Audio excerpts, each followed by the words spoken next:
ambacho ni muhimu sana kifanyike ili kuleta mageuzi katika sekta ya kilimo ni kutufanya kilimo kinachotumia sayansi na teknolojia. Kufanya kilimo kinachotumia sayansi na teknolojia itatuwezesha kuondoa changamoto nyingi sana za kwenye kilimo, na hiyo hapo ndio tutakuwa na tija. Mfano, kuna teknolojia inaitwa smart irrigation. Teknolojia hii ikiweza kutumia vizuri itaweza kutupatia tija kubwa sana kwenye kilimo. Smart irrigation ni ile ni umwagiliaji ambao unatumia teknolojia za kisasa. Mfano ni drones za kufanyia au umwagiliaji wa kutumia drones. Sensors zinawekwa kwenye udongo. Zile sensors zina sense kiasi cha unyevu ulioko kwenye udongo. Ukipungua kufikia ile level ambayo sasa mmea hauwezi, unashindwa kuchukua maji, kwa hiyo zile sensors zinatuma information au taarifa kwenye drone. Drone zinaenda kuchota maji zenyewe na kupeleka kwenye shamba kumwagilia kiasi tu cha maji ambacho kinahitajika kwa ajili ya kwenye mmea huo. Ndio maana tija inaonekana. Teknolojia kama hizi unazikuta nchini wenzetu wa China. Watu wa China wamefanya sana kwenye teknolojia hii, na ndio maana wale ambao wameweza au wamebahatika kuhudhuria maonyesho ya kilimo yanayofanyika China, utaona tofauti. Ukipita kuzunguka ukiangalia yale mazao ambayo yanaonyeshwa pale, utasema hivi kweli haya ni maembe? Hivi kweli hiyo ni pilipili ambayo hata sisi tunalima? Tofauti yake ni nini? Ni zile teknolojia wanazotumia. Kwa hiyo kwa mfano mwaka 2017 mimi nilibahatika kuhudhuria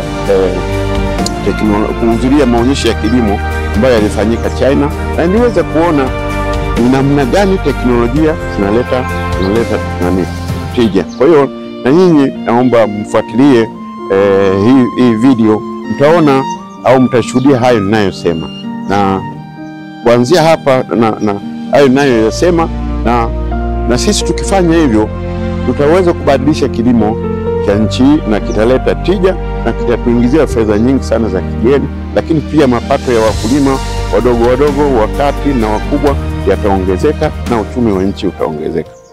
Kilimo ni sekta muhimu sana katika kukuza uchumi wa Afrika, na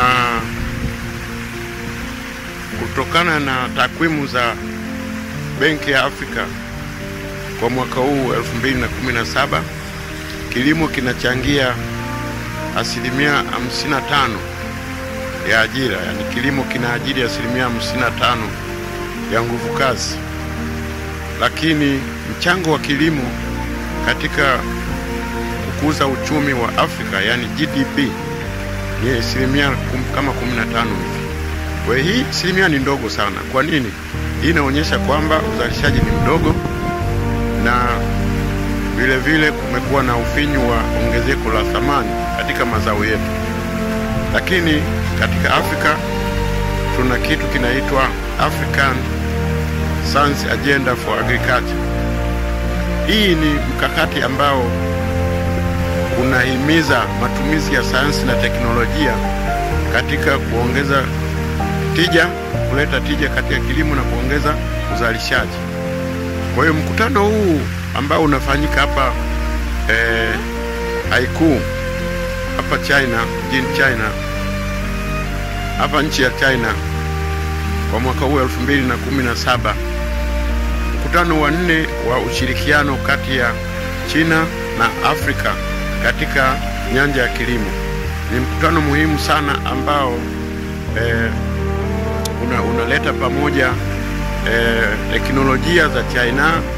Wadau wa kilimo kutoka China wanakutana na wadau mbalimbali kutoka Afrika na Tanzania ikiwepo, ili kuangalia ni namna gani tunaweza kutumia teknolojia za watu wa China kuweza kusaidia kuongeza tija na uzalishaji wa kilimo katika nchi za Afrika.